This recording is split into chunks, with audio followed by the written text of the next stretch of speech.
warahmatullahi wabarakatuh.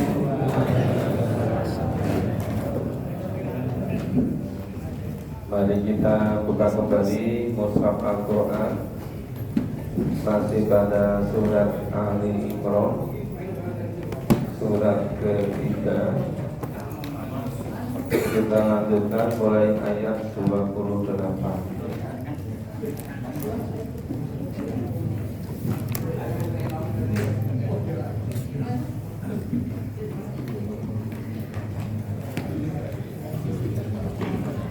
Surat Ali Imran, surat ketiga, mulai ayat 28.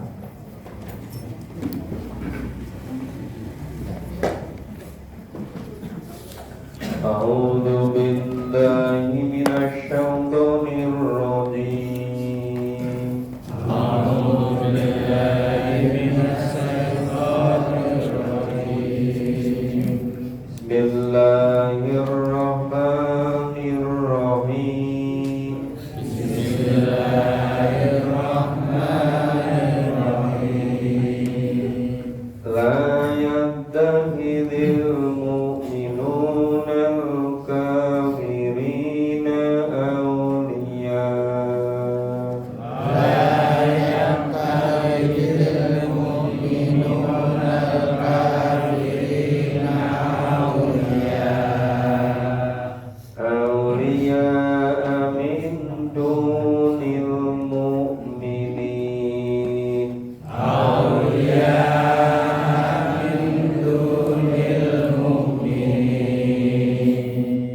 ومن يفعل ذلك فليس من الله في شيء.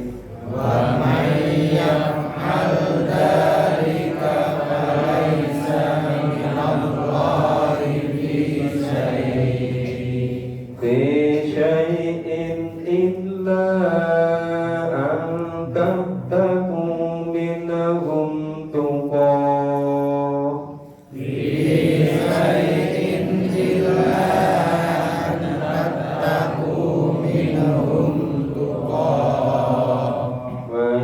ويحذركم الله نفسه.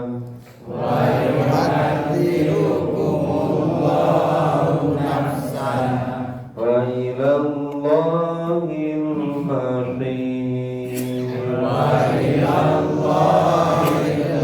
المصير.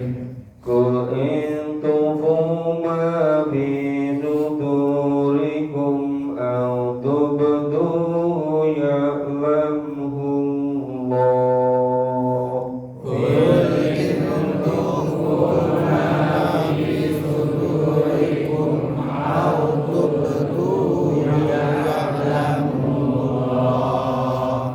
ويعلم ما في السماوات وما في الأرض.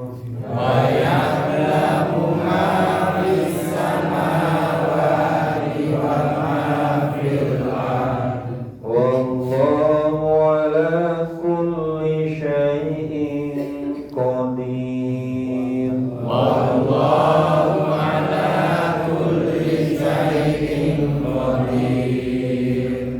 يوم تجد كل نفس ما عملت من خير محضرا.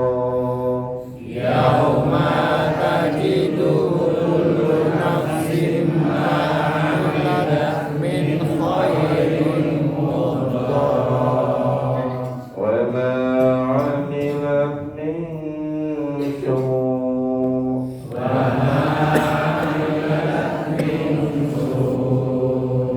تود لو أن بينها وبينه أمدا بعيدا.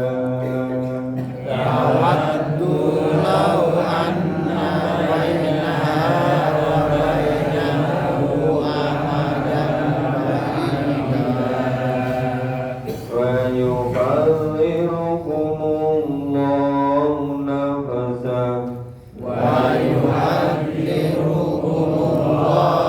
نفسه. والله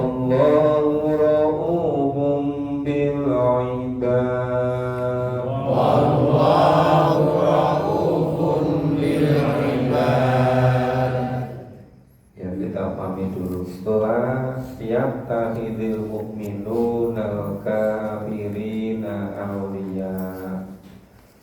Larangan, nahi, janganlah kamu orang-orang mukmin mengambil orang-orang kafir sebagai walinya, ya, sebagai aulia, sebagai pemimpin, sebagai teman akrab, sebagai penolong, sebagai wali. Itu dilarang oleh Allah. Tapi ini khusus orang yang memang masih iman kepada kebenaran Al-Quran. Ya, memang jumlahnya relatif sedikit orang-orang yang masih mau iman kepada kebenaran Al-Quran. Nah, orang yang beriman itu dilarang, tidak boleh menjadikan orang-orang kafir sebagai walinya, sebagai teman akrabnya, sebagai pemimpinnya, sebagai penolongnya. Min dunil mu'mini, selain orang-orang mukmin, meninggalkan orang-orang mukmin. Kok ini ada orang yang beriman tapi malah jauh dengan orang yang beriman, akrabnya malah dengan orang-orang kafir. Kalau dengan orang kafir itu nggak ketemu sebentar aja wis kangen gitu. Tapi kalau sama orang-orang beriman itu berbulan-bulan bertahun nggak ketemu ya biasa saja.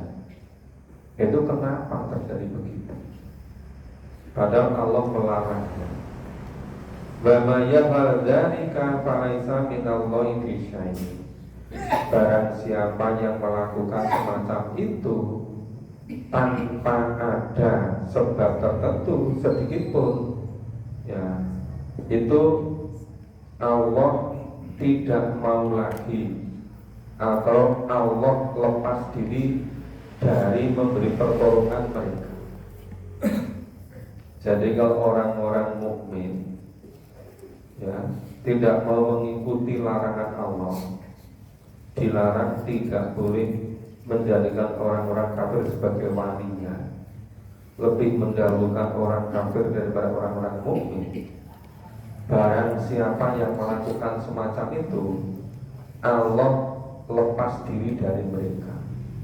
Allah sudah tidak mau lagi jadi penolongnya. Ya. Ila ayat taku minukum sukom, kecuali kalau melakukan itu sekedar sebagai siasat, sebagai siasat untuk membela diri, siasat untuk mengamankan diri, ya. Tapi bukan dalam hati, ya, bukan sampai ke betul-betul mendalam. Nah, kalau sekedar sebagai siasat, nah, tentu yang namanya siasat itu kan saat-saat sangat tertentu, ya kan? Wa yukhallirukumullahu nafsa, itu Allah memberitakan kepada seorang, itu siapapun orangnya yang melanggarnya, itu nanti bisa akibatnya. Itu selain Allah sudah tidak mau menjadi penolongnya, Allah sudah melepaskan diri. Padahal kalau Allah sudah tidak mau menolong, siapa yang bisa menolong? Ya, akhirnya mandorotnya terus beruntung. Orang Islam itu ya hanya dijadikan alat. Agar orang Islam tidak punya pegangan, nggak punya wibawa, nggak punya kekuatan, ya, karena tidak mau membentuk satu kesatuan sistem yang untuk memperkuat. Maka diingatkan, bayu khadirukumullahu nafsa wa illallahil masih, dan hanya kepada Allah lah tempat kembalimu. Padahal di dunia ini hanya sebentar. Begitu ajal datang, seluruh sudah harus selesai persiapan kita. Nah kalau misalnya di antara kita ada yang punya amal jariah, ya itu masih tetap ngalir pahalanya. Ya mungkin ada yang punya ilmu untuk ya mendampingi memahami Quran, punya waktu mau ngajak orang lain untuk memahami Quran, yang diajak mau, yang diajak dapat pahala, masih dapat pahala mengalir. Itu kalau mau ngajak-ngajak. Kalau misalnya punya uang sebagian untuk merumat Baitullah, untuk bikin tempat pengajian, nah itu jadi amal jariah. Mungkin sebagian ada kelebihan, atau kalau tidak punya kelebihan memang memprioritaskan, ya, menginfakkan sebagian miliknya untuk fisabilillah. Nah itu bisa jadi amal jariah. Tapi kalau punya uang 1.000, 2.000 hanya untuk beli mercon, untuk beli kembang api, ya nggak tahu besok dan akhirat pertanggung jawabannya. Coba kalau setiap ketip keluar itu fisabilillah, betapa banyaknya besok di surga itu. Ya kan? Orang seringkali itu ngeremehkan, cuma 1.000, cuma 5.000, cuma 10.000. Coba kalau seumur hidup bisa dibuatkan istana di surga kan? Kalau digunakan untuk fisabilillah. Nah, tapi kebanyakan untuk bunuh diri. Kelihatannya itu sepele, tapi itu bisa sebaliknya hasilnya. Qul in tufu ma fi sudurikum aw tubduhu ya'lamuhu. Katakanlah, jika kamu menyembunyikan apa yang ada di dalam hatimu atau kamu melahirkannya, ya, ya'lamuhu, pasti Allah mengetahuinya. Nah, jadi Allah Maha mengetahui, termasuk yang baru sedang kita pikirkan, itu Allah Maha mengetahui. Banyak lamu ma fis samawati wa ma fil ardh, dan Allah Maha mengetahui apa yang ada di langit dan apa yang di bahwa ala kulli syai'in qadir, dan Allah Maha kuasa atas segala sesuatu. Yauma tajidu kullu nafsin ma 'amilat min khairin muhdara. Pada hari ketika tiap-tiap diri menjadi segala sesuatu apapun yang dikerjakan itu akan dihadapkannya, yaitu perbuatan baik maupun bahwa aminat minsu atau sebaliknya. Ada semuanya akan dipertanggungjawabkan di akhirat. Maka dulu saya sering mengukakan ada namanya selesai sebelum memulai. Kehidupan di alam kubur belum dimulai, tapi kita harus sudah selesai nyiapkannya sebelum masuk ke alam kubur. Namanya yaumil ba'ats, yaumil hisab, yaumil mahsyar, surga neraka. Belum kita mulai, kita masih di dunia.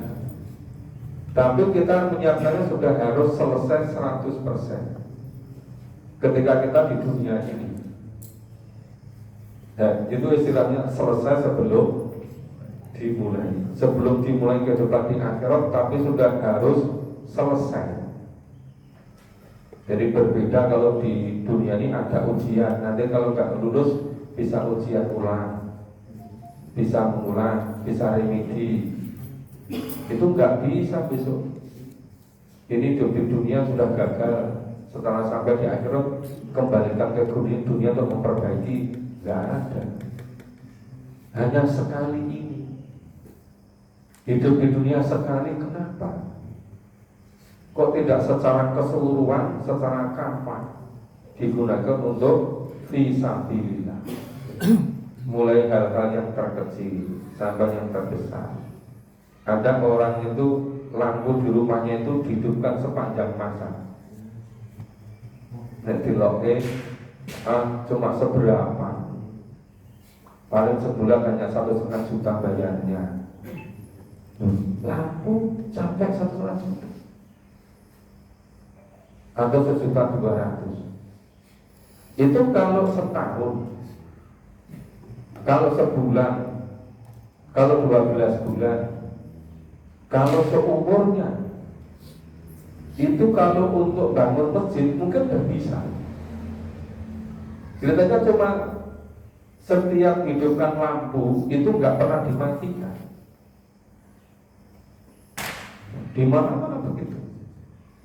Nah coba itu kalau misalnya terbiasa, oh setiap apa yang kita lakukan pertanggungjawaban besok di akhirat, itu kalau tidak dimanfaatkan itu bisa sebaliknya.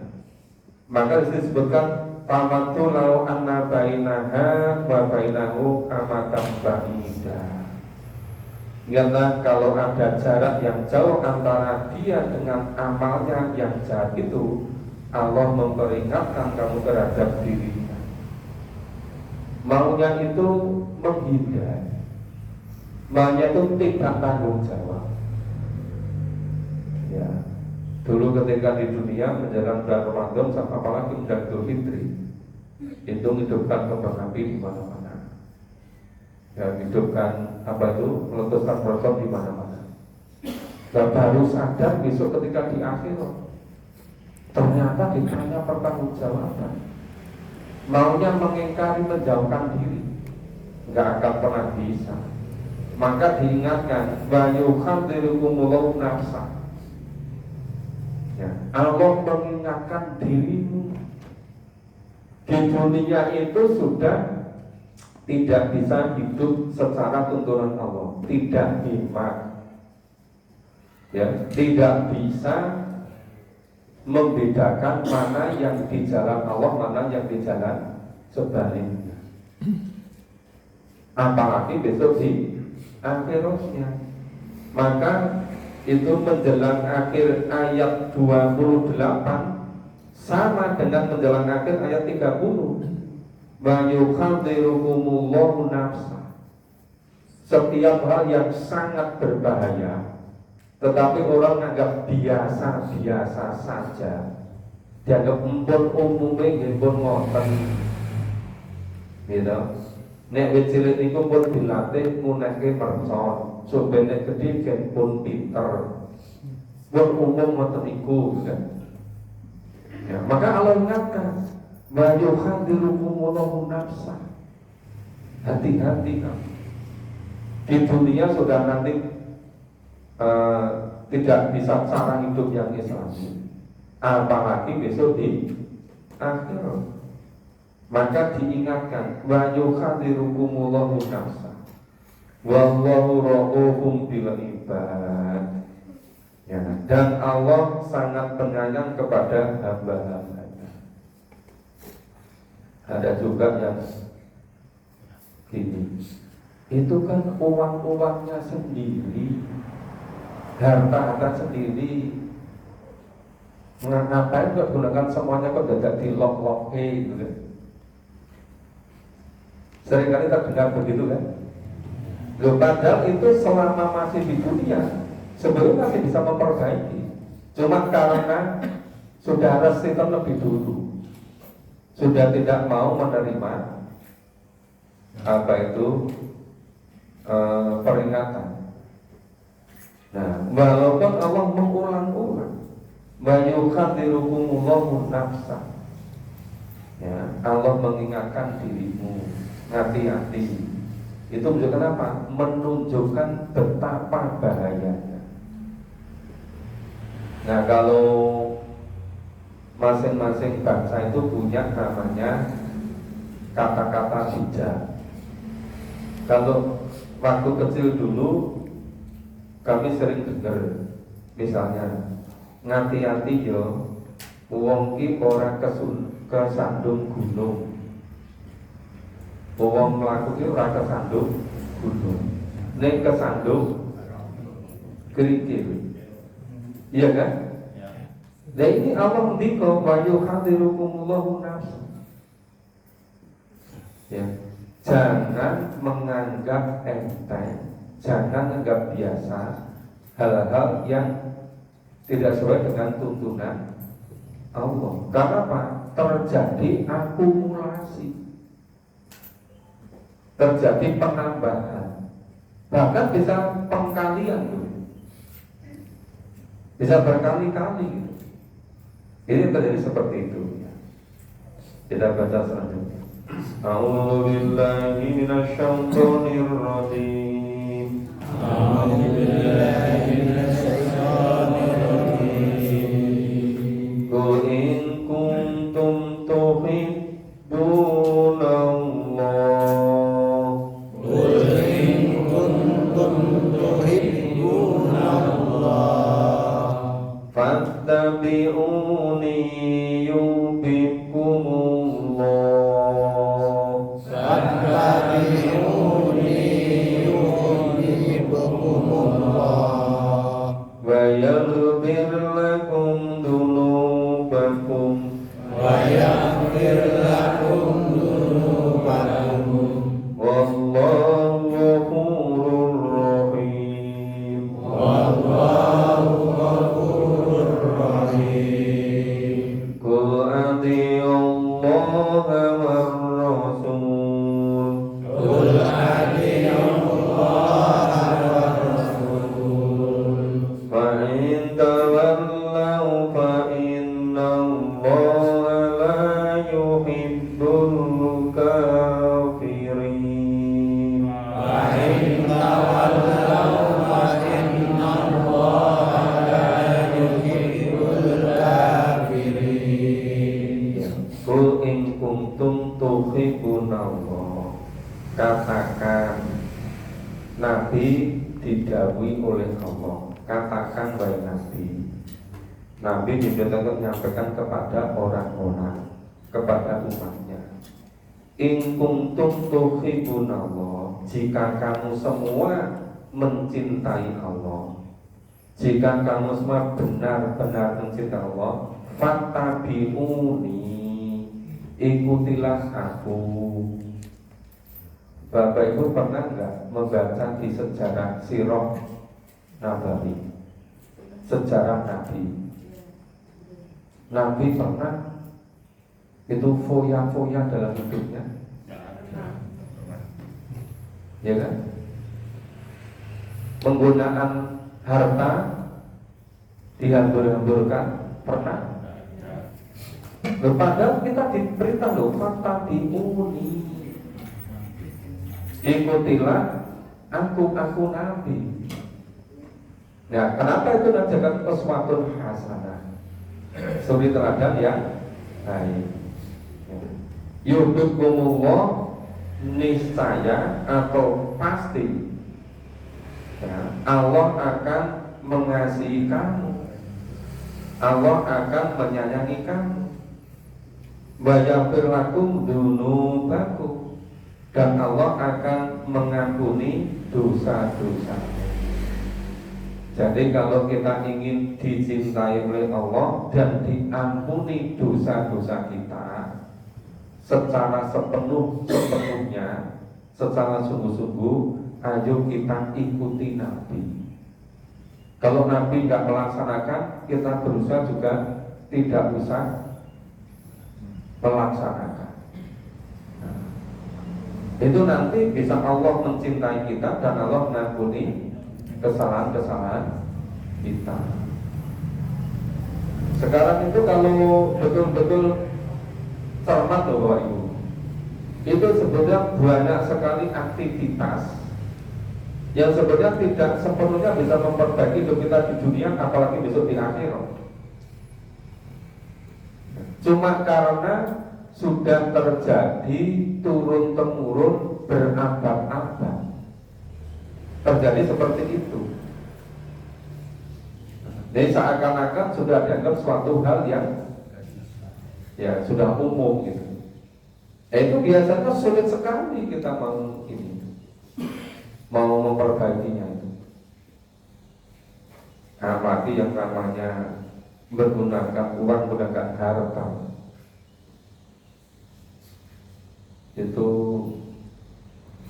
hampir tiap malam itu Kalau pengajian sudah malam kadang selesai jam 9.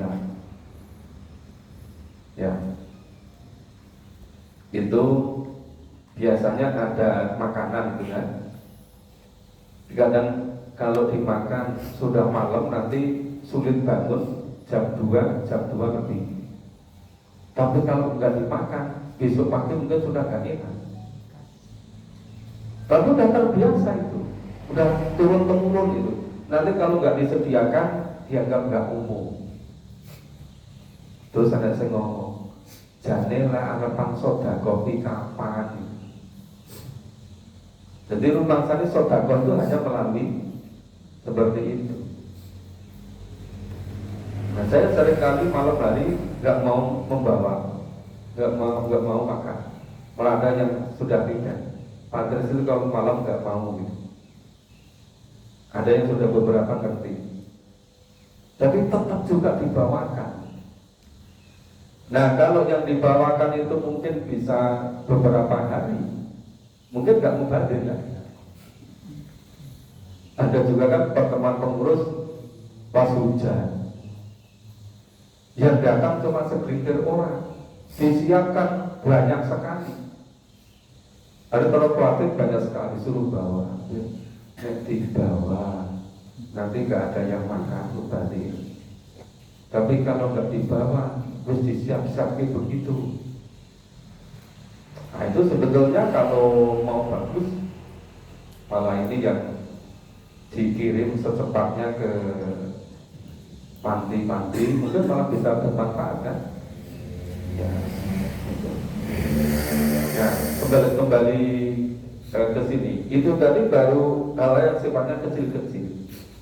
Ya. Kemudian kul atiullah wa rasul. Wahai Nabi katakan, taatilah Allah dan taatilah Rasul. Coba sekarang sebenarnya hidup kita itu yang kita taati siapa? Jangan-jangan kita mentaati media sosial, lebih taat kepada media sosial daripada Allah dan Rasul. Jangan-jangan kita lebih banyak mengikuti kebanyakan orang. Karena kalau nggak melakukan dianggap orang umum. Nah, padahal Allah perintahkan atiullaha wa rasul. Taatilah Allah dan Rasul. Fa in tamalau fa innallaha la yuhibbul kafirin. Dan jika kamu semua berpaling agar nggak mengikuti Allah dan Rasul, maka sesungguhnya Allah tidak menyukai orang-orang kafir. Loh kok langsung murah dan taat di Allah Rasul kok dikatakan kafir gitu kan? Ini kalau nggak betul-betul membaca kitab suci, baca Al-Quran, itu nanti bisa faktornya semakin mengkafir-kafirkan orang. Loh, padahal ini hanya menjelaskan firman Allah. Loh, Quran itu kan betul-betul terus terang ya. Betul-betul bisa jadi pembeda, jadi penjelas, jadi furqan. Itu kowe kabeh didawi taatlah Allah, taatlah Rasul. Ning nek kowe ora gelem, Gusti Allah ora seneng wong-wong sing kafir. Loh, berarti orang yang tidak mau taat Allah Rasul namanya orang kafir. Nggih napa mboten? Nggih. Terus engko pancen Pak Tris gaban bayi ning iki ya semono kae. Loh, padahal cuma menjelaskan firman. Cuma masalahnya yang lain nggak mau menjelaskan. Takutlah nanti kalau pikiran nyinggung gitu. Nah, takut kalau nyinggung, takut kalau mengenai. Berarti kalau nyinggung berarti kan beliau-beliau memperhatikan. Kalau nggak memperhatikan nggak mungkin tersinggung kan? Nah, berarti malah jadi baik kan?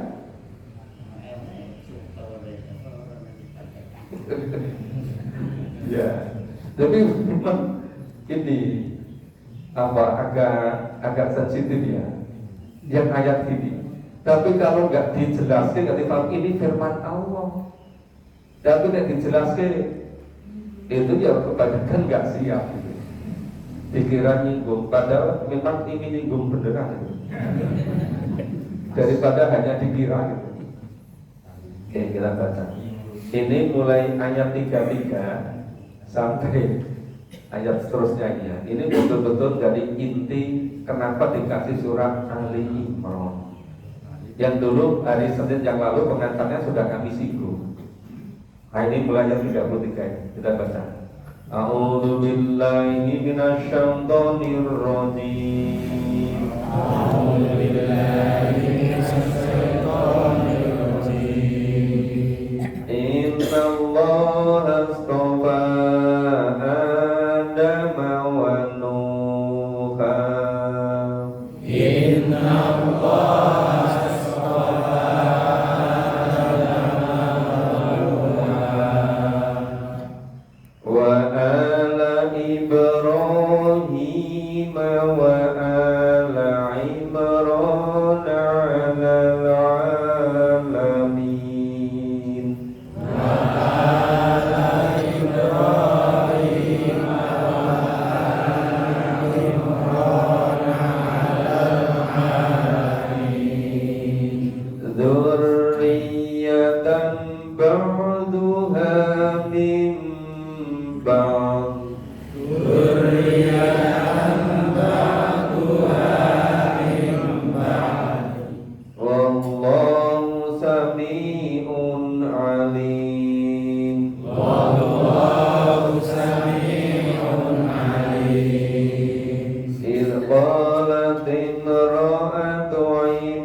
sesungguhnya Allah telah memilih.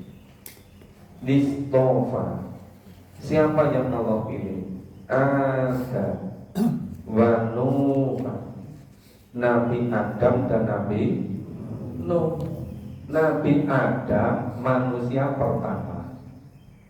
Setelah Nabi Adam diciptakan, baru istrinya Hawa, baru lahir Habil, Qabil, dan anak-anak laki-laki dan perempuan-perempuan.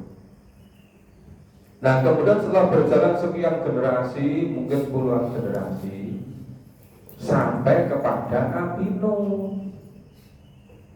Nabi Nuh diutus jadi nabi, jadi rasul. Tapi ternyata sebagian besar manusia sudah tidak taat, tidak mau mengikuti ajakan Nabi Nuh. Malah Nabi Nuh diejek-ejek, dihinakan. Kemudian Nabi Nuh memohon pada Allah. Terus Allah mengabulkan doanya Nabi Nuh. Nabi Nuh diperintahkan, dibimbing, dituntuni membuat kapal. Bisa jadi itu kapal pertama kali di muka bumi. Nah, ketika Nabi Nuh membuat kapal, orang-orang semakin ngecek lagi, menjadi. Nek model sini ya, ketoke Nabi buku wis edan tenan. Ngopo? Loh, nek padang pasir kering kerontang gawe kapal itu. Aneh kan? Nah, tapi karena Nabi Nuh itu betul-betul dibimbing oleh Allah, diperintahkan pun wahyu, taat sepenuhnya, gak terpengaruh sama ejekan orang-orang, tetap membuatkan.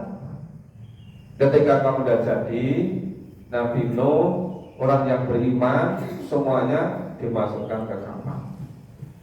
Terus hewan-hewan, binatang-binatang, tanaman-tanaman sepasang dimasukkan. Nah, kemudian nggak lama berikutnya air dari langit seperti dicurahkan, permukaan bumi menjadi sumber mata air. Terus bumi tenggelam semua, yang tersisa tinggal yang ada di kapalnya Nabi Nuh. Maka seakan-akan Nabi Nuh dan orang yang tinggal di kapal tadi itu menjadi manusia yang keturunan semuanya dari situ, karena yang lain sudah meninggal semua. Iya kan? Nah, cuma memang di ayat Quran nggak dijelaskan pasti jumlahnya berapa. Tapi kalau para mufasir banyak yang berpendapat yang bersama Nabi Nuh itu berapa orang. Yang selainnya sudah mampus semua, sudah binasa semua. Nah, makanya itu Nabi Adam, Nabi Nuh itu menjadi apa ya? Menjadi cikal bakal bibit sekali itu yang dipilih oleh Allah. Kemudian ba'ala Ibrahim, keluarga Nabi Ibrahim. Ada yang bertanya, kenapa kalau Nabi Ibrahim sama Ibrahim kok keluarganya, tapi kalau Adam sama Nuh kok tidak dengan keluarganya? Ada yang banyak bertanya begitu. Terus mufasir ada yang menjelaskan, ya karena di antara zuriyah anak cucu Adam itu ada yang malah kelahi terjadi pembunuhan, iya kan? Karena di antara putra Nuh ada yang tidak mau ikut Nabi Nuh, diajak Nabi Nuh malah bilang, nanti naik ke bukit saja gitu kan. Nah ternyata bukitnya juga tenggelam, diajak naik ke kapal tidak mau.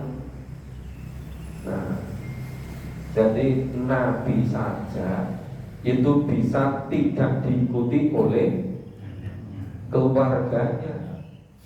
Ada yang tidak diikuti oleh istrinya, ada yang tidak diikuti oleh anaknya, ada yang tidak diikuti oleh kedua-duanya. Padahal Nabi. Tapi kalau Ibrahim, nah tahu sejarahnya kan, Ibrahim dari istri yang Hajar melahirkan Ismail, terus dibawa ke Mekah, kemudian terus berkembang, dibisarkan munculnya sumur Zam-Zam kan, terus ada yang terjadi haji, umroh, seterusnya demikian rupa kan, menjadi demikian hebatnya. Terus dari istri yang Saroh melahirkan Iska, Yakub, terus turunannya berasal dari Bani Israil, Daudi itu.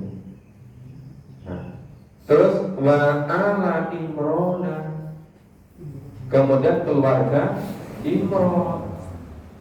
Nah, Imron ini punya istri namanya Hana yang taatnya luar biasa.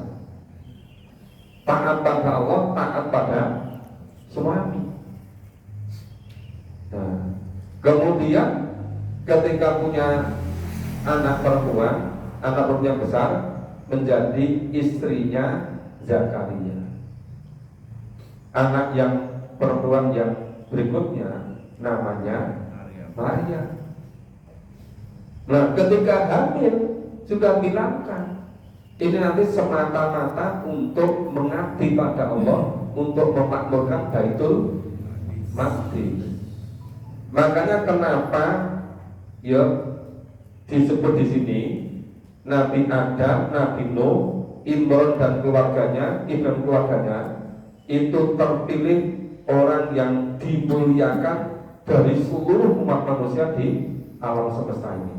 Istilahnya alal alamin, dari seluruh yang ada di alam semesta ini. Kemudian dzurriyyatan ba'duha min ba'd. Ya, termasuk sebagian ya keturunan sebagian dari tadi dzurriyyah dari Adam, dzurriyyah dari Nabi Nuh, dzurriyyah dari Nabi Ibrahim, dzurriyyah dari Imron. Nah, dari Imron yang punya istri sangat taat namanya Hana, punya putri Maryam, dari putrinya melahirkan Isa. Iya kan? Nah, itu namanya dzurriyyatan ba'duha min ba'd. Wallahu sami'un alim. Dan Allah Maha mendengar dan Maha mengetahui. Itqolati mar'atu Imron. Ingatkan ketika istri Imron yang bernama Hana tadi berkata atau memohon, Rabbi inni nadartulak, ya Tuhanku, sesungguhnya aku menadarkan kepada Engkau, ya ma fi batni mukarrara wa taqabbal minni. Ya Allah, sesungguhnya aku punya nadar pada Engkau, anak yang dalam kandunganku ini menjadi hamba yang soleh, yang berkhidmat kepada Baitul Maqdis. Jadi memang punya anak itu dipersiapkan untuk menjadi hamba Allah, untuk berkhidmat ke Baitul Maqdis. Innaka anta sami'ul alim, sesungguhnya Engkau lah Maha mendengar dan Maha mengetahui. Bisa enggak kira-kira nanti kalau punya anak, punya cucu, supaya diniatkan untuk menjadi hamba Allah, untuk diniatkan menjadi khidmat kepada Baitullah itu dan dipikir-pikir memang bedanya. Anak yang kecil itu gak jauh-jauh dari masjid, malam tidurnya di masjid, siang juga di masjid, karena rumahnya gak punya kamar, ya apa-apa di masjid. Dengan anak yang jauh dari masjid, ternyata mempengaruhi itu.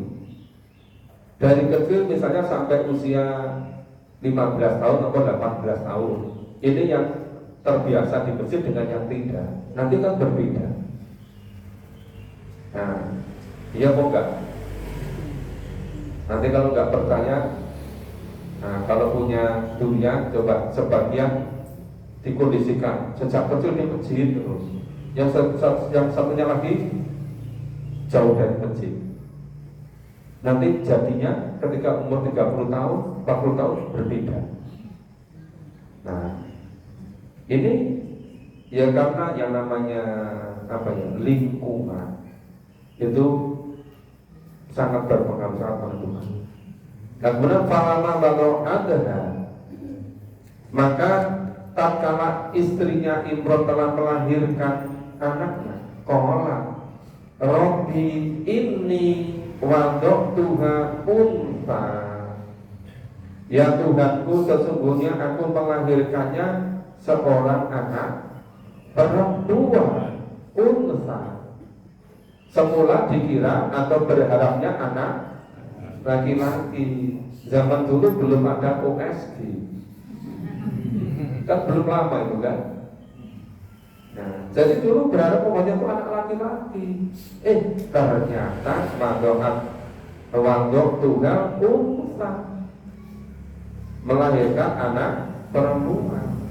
Walau a'lamu bima wadokat walaisat dagaru kal unsa. Nah, Allah lebih mengetahui apa yang dilahirkannya itu, dan anak laki-laki tidaklah seperti anak perempuan. Memang berbeda, takdirnya berbeda. Nah, jadi banyak fitrahnya yang berbeda antara perempuan dengan laki-laki. Ini samaituha Maryam wa ini mu'iduha bik. Ya. Sesungguhnya aku telah menamai dia, perempuan yang baru lahir tadi, namanya Maryam, dan aku memohon perlindungan untuknya serta anak-anak keturunannya dari apa? Supaya dipelihara Allah, tidak kena goda setan. Ya, jadi wa inni u'iduha bika wa dzurriyyataha minasyaitonir rajim. Jadi belum memohon perlindungan pada Allah supaya dzurriyyahnya, anak keturunannya tidak kena goda setan. Setan yang terkutuk. Apa ada setan yang tidak tertutup? Ya enggak ada. Cuma setan itu jadi ngatumu mubin, musuhmu yang nyata. Maka jangan sok akrab-akrab dengan setan. Enggak usah kenalan dengan setan, enggak apa-apa kan? Nah, ini baru permulaan kisah dari keluarga Imran. Ini karena sudah suruh, insya Allah kita lanjutkan besok pagi sampai ayat 30. Ya, memang Al-Quran isi-isinya itu seri terus, itu kisahnya itu berkelanjutan. Ya, semoga Allah masih beri kesempatan pada kita untuk memahami dan berusaha mengamalkan apa yang ditunjukkan. Semoga bermanfaat. Mohon maaf berkenan. Kita akhiri bersama dengan membaca hamdalah dan doa al-Fatihah. Alhamdulillahirabbil alamin. Subhanallah wa bihamdihi.